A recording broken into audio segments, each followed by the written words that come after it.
देखिए रजनी, बिल्कुल सही बात आपने कही। और आप देखिए कि आपने कहा कि जिनके लिए उनको लाया गया था, लेकिन लाए कौन थे? क्या वहां की बांग्लादेश की पब्लिक लाई थी? नहीं। उसको लेकर आए थे वहां पर जो रेडिकल्स हैं, जमात इस्लामी के हम्म। साथ जुड़े हुए जो संगठन है, जो छात्रों के संगठन है, वो उनको लेकर आए। तो मैं मानता हूं कि उनको ये कहना कि बांग्लादेश की जनता ने उनको चुना, तो वो डेमोक्रेटिक सेटअप से तो आए हुए नेता नहीं है। तो जब डेमोक्रेटिक सेटअप से नहीं आए हैं और जिनकी वजह से आए हैं, जो उनको लेकर आए हैं, वो उन्हीं के इंटरेस्ट की बात, उनके अकॉर्डिंग बात कर रहे हैं। दूसरा भी जो बंसल सर ने कहा, बिल्कुल सही बात कही कि जो मेजर इश्यूज हैं भाई, किसी भी सरकार की पहली जो जिम्मेदारी होती है, वो होती है अपने देश की सिक्योरिटी और सॉवरेनिटी को क्या करना, प्रिजर्व करना, उसको सिक्योर करना। लेकिन यहाँ पर क्या है कि बांग्लादेश फेल हो रहा है। और अराकान आर्मी, जिस प्रकार के दावे अराकान आर्मी के हैं कि हमने यहाँ पे हम्म। नियंत्रण कर लिया, कब्जा कर लिया है, हाँ। अगर वाकई में वो वास्तविक है, वो सही है, तो ये तो सीधा सीधा बांग्लादेश की जो सॉवरेनिटी है उसके ऊपर हम्म। हमला है, अटैक है। हम्म। उस पर ध्यान नहीं है। हम इसको इंटरनेशनल पॉलिटिक्स में, इंटरनेशनल रिलेशन में बोलते हैं हाँ। कि जनता का जो ध्यान है वो मेजर इशू हम्म। से हटाकर ऐसे इशू पर लगाओ जिससे लोगों के अंदर एक एंगर, एक गुस्सा हो, और हाँ, वहां और पर आप वही शिफ्ट करें। बांग्लादेश में देखने तो को मिल रहा है। और इन सब के बीच ही भारत ने दे दिया है बांग्लादेश सरकार को एक बड़ा झटका। भारत ने फिर से शेख हसीना का जो वीजा है बढ़ा दिया है। भारत ने यूनुस सरकार। निपुण जी अनम्यूट कीजिए खुद को पहले। जी, बांग्लादेश के बारे में कहा जाता है कि जब वहां पर चावल का रेट बढ़ता है, तो बांग्लादेश की सरकार भी जो है वो डगमगा जाती है। हम्म। आज स्थिति ये है कि जो खाद्यान्न है, यानी जो फूड आइटम्स हैं, उन सब के लिए बांग्लादेश जो है भारत की ओर भी, अन्य और देशों की ओर भी ताक रहा है। चाहे वो आलू की बात करें, चीनी की बात करें, तमाम तरह चावल की बात करें, हमारी मदद से ही इस समय बांग्लादेश जो है वहां पर फूड क्राइसिस में थोड़ा बहुत नियंत्रण पा रहे हैं। अब दूसरी बात, जब हम अंदरूनी बात करते हैं, कि बिल्कुल निश्चित बात है कि हम 1971 से ही देखें तो आपको देखने को मिलेगा बांग्लादेश में तीन गुट आपको देखने को मिलेंगे।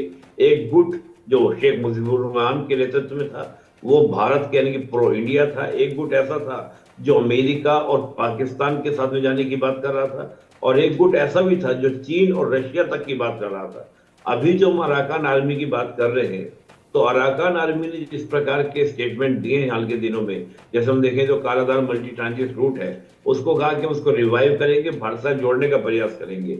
और अराकान आर्मी को जो वेपन मिल रहा है वो चीन की ओर से मिला, निश्चित रूप से। अब यहाँ पर क्या है कि अमेरिका जो है, कि अमेरिका यहाँ पर फेल हो गया। मैं ऐसा नहीं मान पा रहा हूँ कि अमेरिका फेल हो गया।